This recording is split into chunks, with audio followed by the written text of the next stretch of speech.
कहावत है हिम्मत मर्दा मदद खुदा। ऐसा ही कुछ लक्ष्मण सिंह के साथ हुआ।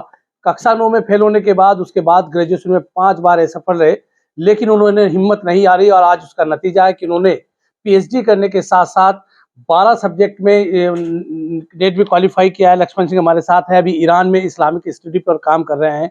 कई विषयों के बहुत बड़े जानकार हैं। मुजफ्फरनगर में अपने स्कूल में सरस्वती शिशु मंदिर है, मुजफ्फरनगर के केशवपुरी में उसके छात्र रहे हैं, उनके पुराने साथी भी यहाँ हैं। लक्ष्मण जी, सबसे पहले जब आप कक्षा 9 में असफल हुए, तो क्या लगता था कि आगे जा पाएँगे? जब मैं कक्षा 9 में 2 बार फ़ेल हुआ, तो मुझे ऐसा लगता था कि शायद 10वीं या 12वीं करना मेरे लिए बहुत मुश्किल होगा और शायद मैं 12वीं से आगे ना पढ़ पाऊँ। और इसमें सबसे बड़ी बात एक और भी थी कि पंचम तक मैं शिशु मंदिर में पढ़ा और अष्टम तक मैं मतलब 8वीं क्लास तक मैं भागवती सरस्वती विद्या मंदिर जैसे अनुशासित माहौल में रहा। उसके बाद मैं 9वीं कक्षा में मैं एसटी सनातन धर्म इंटर कॉलेज में चला गया। तो वहाँ अनुशासन विहीन माहौल था, उसकी वजह से मेरा वहाँ पढ़ाई में रुचि भी नहीं रही और मतलब मुझे ऐसा लगा मतलब मेरी जो रुचि थी, वो नहीं थी। ऐसा नहीं कि मैं पढ़ता नहीं था, तो लेकिन आपका ये कहना है कि जैसे सरस्वती शिशु मंदिर या दूसरे स्कूल में आपने किया जहाँ अनुशासन का माहौल था, लेकिन एसटी में जाके आपको माहौल नहीं मिल पाया, इसलिए भी असफल रहे? हाँ, इसका बहुत बड़ा कारण है क्योंकि जब मैं भागवती से मैंने 8वीं पास करी, तो वहाँ कक्षा में सिर्फ़ 32 विद्यार्थी थे। हमने स्कूल बंक करना या स्कूल क्लास छोड़ने वाली बात कभी सपने में सोची भी नहीं थी। और जब वहाँ हम पहुँचे तो वहाँ एक ही कक्षा में 100-100 विद्यार्थी थे। मतलब शिक्षक को पता भी नहीं होता था कि हमारी कक्षा में कौन है और पूरा अनुशासनहीनता का माहौल था। मैं ये नहीं कह सकता कि खाली अनुशासनहीनता के माहौल की वजह से ये हमारी लापरवाही भी रही है कि मतलब हम 9वीं कक्षा में मैं 2 बार फ़ेल हुआ। क्योंकि मेरी गणित और विज्ञान विषयों में थोड़ी रुचि भी नहीं थी। मेरी जो रुचि थी वो मानविकी विषयों में थी। लेकिन अगर उस समय हमें 12वीं तक ही या 10वीं तक ही मतलब ये विद्या भारती के किसी अनुशासित विद्यालय में पढ़ता, तो शायद ये नौबत ना आती कि मैं 2 बार फ़ेल होता। तो इसका और मुझे नहीं लगता था कि मैं आगे पढ़ पाऊँगा क्योंकि मेरी काफ़ी हालत ख़राब हो गई थी, मैंने स्कूल ही जाना छोड़ दिया तो था। ग्रेजुएशन में जब 2 5 बार असफल आप रहे, उसके बाद भी क्या उम्मीद थी आपको कि नहीं मुझे मैदान में डटे रहना है और अपना लक्ष्य पूरा करना है?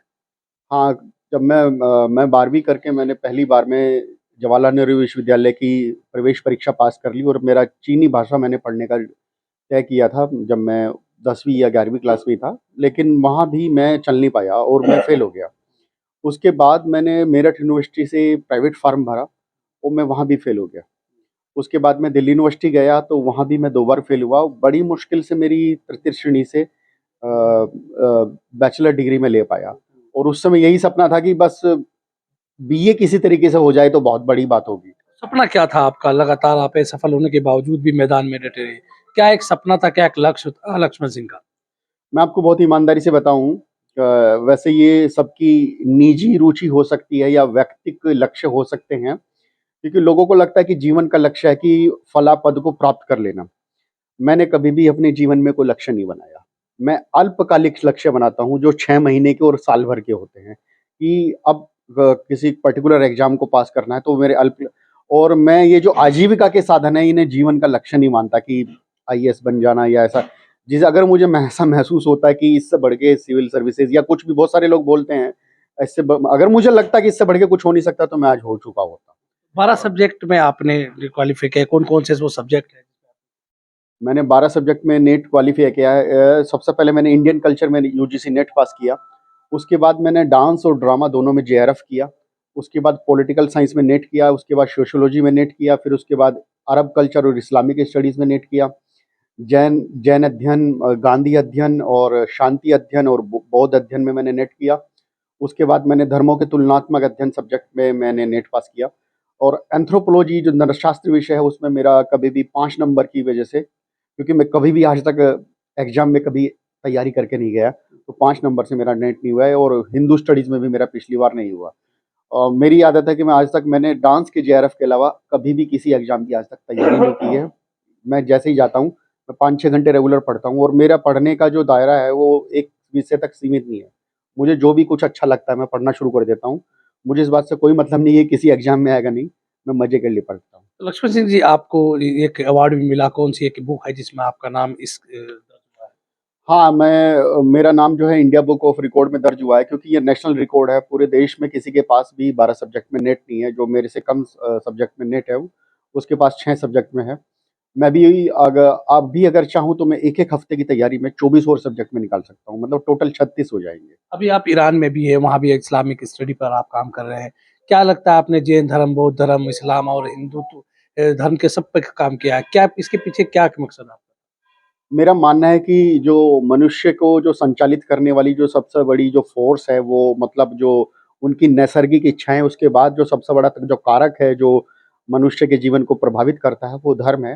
तो इसी वजह से मैं अभी जो ईरान से जो माइग्रेशन हुआ और जो मिडल ईस्ट से माइग्रेशन हुआ भारत में, और मैं इन सब उसकी कहानी पर उसकी जो कहानी है, उस पर मैं रिसर्च कर रहा हूँ कि जो जो किस्से हैं माइग्रेशन के, उसमें कितनी सच्चाई है।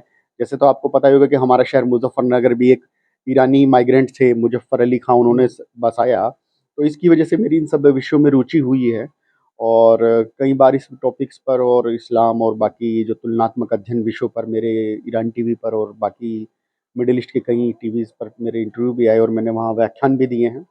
तो मेरी इसी वजह से रुचि है कि मतलब मेरा ये मानना है कि हम लोगों की जितने भी हम लोग हैं, 5000 साल पहले, 10,000 साल पहले हम सब लोग एक ही थे।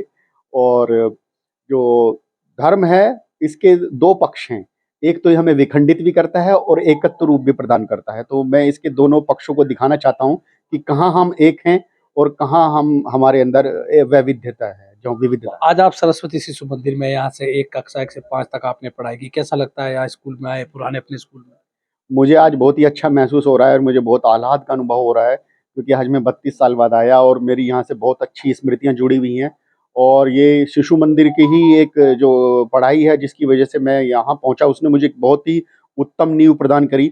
हमारे पास विकल्प था कि हम अंग्रेजी माध्यम के स्कूल जो उस समय थे, एसटी पब्लिक या होली एंजल्स, वहाँ जा सकते थे। मतलब ऐसी कोई समस्या नहीं थी, मेरे घर से कोई समस्या नहीं थी, लेकिन फिर भी उन्होंने हमें यहाँ भेजा। और बस एक मामूली सी समस्या वही, लेकिन वो कोई बहुत बड़ी मैं दिक्कत नहीं मानता कि ये विद्यालय अंग्रेजी माध्यम से नहीं था, लेकिन वो भी हमने 2-4 साल में बाहर जाके जेएनयू में, दिल्ली यूनिवर्सिटी में सीख ही ली। लेकिन मेरा मानना है कि ये निश्चित रूप से यह सर्वश्रेष्ठ विश्वविद्यालय है नगर का। सबसे हमारे साथ संजय अग्रवाल है, इसी स्कूल के छात्र रहे हैं, इनके सहयोगी हैं। आप बताइए, इन्होंने अभी बताया कि सरस्वती शिशु मंदिर एक मजबूत नींव पैदा करता है शिक्षा के क्षेत्र में। क्या लगता है आपको? डॉक्टर साहब ने जो बात कही है, निश्चित तौर पर जो हमारे विद्या भारती के विद्यालय हैं, उनकी शिक्षा, उनका अनुशासन, उसका उदाहरण दूसरा कहीं पे नहीं मिलता है। शिशु मंदिर के पढ़े हुए बच्चे का जो अनुशासन होगा वो अलग ही होगा। आपको मालूम हो जाएगा अगर आप बात करेंगे कि ये बच्चा कहीं न कहीं विद्या भारती से पढ़ के निकला है। हैं, सिंगल डॉक्टर साहब, आप बताइए, आपके साथी है, आपके स्कूल के पूर्व सहपाठी है। कैसा लगता है कि पीएचडी की और आज 32 साल बाद आपके बीच में? बड़ा ही गौरव का विषय है ये हमारे कि हमारे सरस्वती शिशु मंदिर इंटर कॉलेज केशवपुरी के हमारे पूर्व छात्र हैं, पूर्व छात्र परिषद के हमारे सदस्य हैं। और हमारे एक आग्रह पर ये आज हमें एलुमनी मीट करने वाले हैं यहाँ पे 13 तारीख में, उसके लिए यहाँ पर आए हुए हैं ईरान से। तो उन्होंने शहर से एकदम से कहा कि मैं बिल्कुल ज़रूर आऊँगा, और हमें इतना गौरवान्वित महसूस हो रहा है कि हमारे साथ के पढ़े हुए लोग इतने देश-विदेश में नाम कर रहे हैं। इससे बड़ी कोई सरस्वती बात शिशु मंदिर इंटर कॉलेज के प्रिंसिपल हमारे साथ हैं। आप बताइए, आपके स्कूल के पूर्व छात्र हैं, अभी ईरान तक के गए हैं, पीएचडी की विषयों पे की है। कैसा लगता है आज आपके बीच में? क्या है कि इन्होंने बताया कि जो सरस्वती शिशु मंदिर है, उसका जो अनुशासन है वो बहुत कहीं न कहीं बच्चे की मजबूत नींव को मजबूत करने में अहम रोल रखता है। आपका क्या कहना है? सरस्वती शिशु मंदिर इंटर कॉलेज केशवपुरी इस नगर का प्राचीनतम विद्यालयों में से कहिए तो आज से लगभग 67 साल पुराना, अर्थात 1956 में विद्यालय की स्थापना हुई। इससे बड़ी मात्रा में हमारे पूर्व छात्र निकले हैं। ऐसे ही पूर्व छात्रों में एक नाम डॉक्टर लक्ष्मण देव सिंह जी का है। अभी जैसा कि उन्होंने बताया भी कि वो ईरान में रहकर अरब कल्चर और इस्लामिक कल्चर पर भी शोध कर रहे हैं। ये भी बताया उन्होंने कि अभी तक वो 12 विषयों में नेट क्वालिफाई कर चुके हैं, और भारत का जो एक तरह से रिकॉर्ड कहिए, उसमें वो पहले स्थान पर हैं। तो ये थे सरस्वती शिशु मंदिर इंटर कॉलेज के प्रिंसिपल और लक्ष्मण सिंह देव ने बताया कि किस तरह सरस्वती शिशु मंदिर के बच्चों को जब वो शुरुआती शिक्षा के दौर में होता है अनुशासन की सीख दी जाती है। मैं हूँ राशिद अली और आप देख रहे हैं खोज न्यूज़।